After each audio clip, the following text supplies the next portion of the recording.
Hello, everybody. This is your Right Geek and Honorary Man King.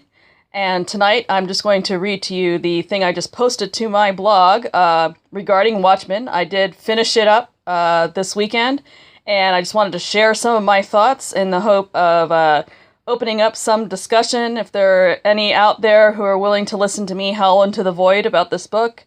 Here's some of the thoughts that came into my head as I read it this week.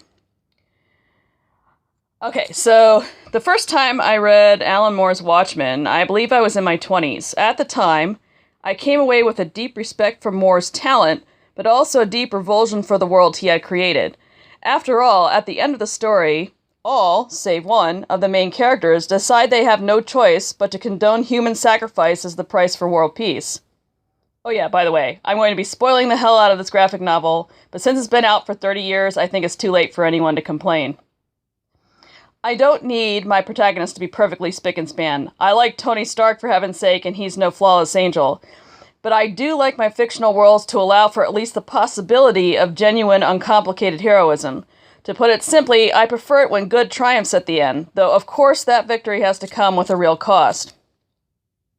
Obviously, Watchmen doesn't fulfill the above-described preference. The one major character who refuses to accept Ozymandias' grand scheme is vaporized by the closest thing the story has to a godlike being. Hardly a satisfying ending. On the contrary, it's exactly as awful as you could possibly imagine. But after reading it for the second time, I don't think I can pitch this book into the garbage and just forget about it. You see, Alan Moore is an actual writer, thus he adds noteworthy layers to Watchmen that I think make it something more than a cynical deconstruction of the superhero. If anything, I read it now as both a warning, one that may be even more relevant now than it was in the late 1980s, and a tragic lament. I could be stretching here. I could be seeing things in the text that Moore did not intend, but I hope you'll have some fun hearing me out. So let's start with the warning. First point, Rorschach. Rorschach lives completely outside the bounds of conventional society and has done so since childhood. He's ugly, he's smelly, he breaks into people's apartments unannounced, he eats eggs raw, he comes across as just a bit brain damaged, and, oh yes, he seems to overly enjoy inflicting pain on the members of New York's criminal class. "Give me smallest finger on man's hand," he says to Night Owl in Chapter 10. "I'll produce information." But faced with the murder of millions for the sake of a supposedly righteous cause, Rorschach stands alone in his desire to avenge the innocent. What are we to make of the fact that in this story it is the dirty lunatic vigilante who sees the truth, while all the respectable folk just let Ozymandias have his way? Well, right now, I'm interpreting it as a challenge to the very notion of respectability. Second point, Tales of the Black Freighter. Why the heck does Moore spend so much time on this comic within a comic? My reading, it's a comment on Ozymandias, and more generally, on how good intentions can lead to great evil. The main character in Tales starts off with a noble goal, rescuing his family, but over time becomes a completely deranged killer who is unfit for human society. In like fashion, Ozymandias is so devoted to staving off global catastrophe that he callously writes off half a city as an acceptable exchange. The late comedian, who stands as a contrast to Ozymandias, was small potatoes. He was just a common murderer and rapist.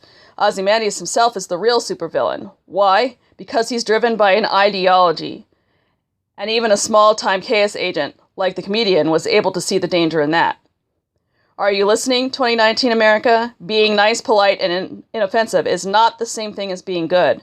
And your grand crusades to save the environment, /end racism, bring about a more fair society, etc., can lead to mass graves if they're guided by nothing more than might and will. Then we have the Lament. The other thing I find compelling about Watchmen is its masterful expression of the harm that's been done now that the world has been thoroughly desacralized. Repeatedly, the text voices regret over what has been lost. So we have, for example, in the Chapter 1 back matter, there's a line in there. "For my part, all those brilliant and resourceful sleuths and heroes offered a glimpse of a perfect world where morality worked the way it was meant to. Which world would you rather live in if you had the choice?" Or you have, on page 21 of Chapter 3, "That night I slept badly beneath cold distant stars, pondering upon the cold distant God in whose hands the fate of David's town rested. Was he really there? Had he been there once, but now departed?" Or you have, in the Chapter 3 back matter, there just seemed to be a sort of bleak, uneasy feeling in the air. It was as if some essential element of our lives, of all our lives, was vanishing before we knew exactly what it was. Or you have Rorschach in Chapter 6 saying, after he kills the child murderer, looked at the sky through smoke heavy with human fat, and God was not there. The cold, suffocating dark goes on forever, and we are alone.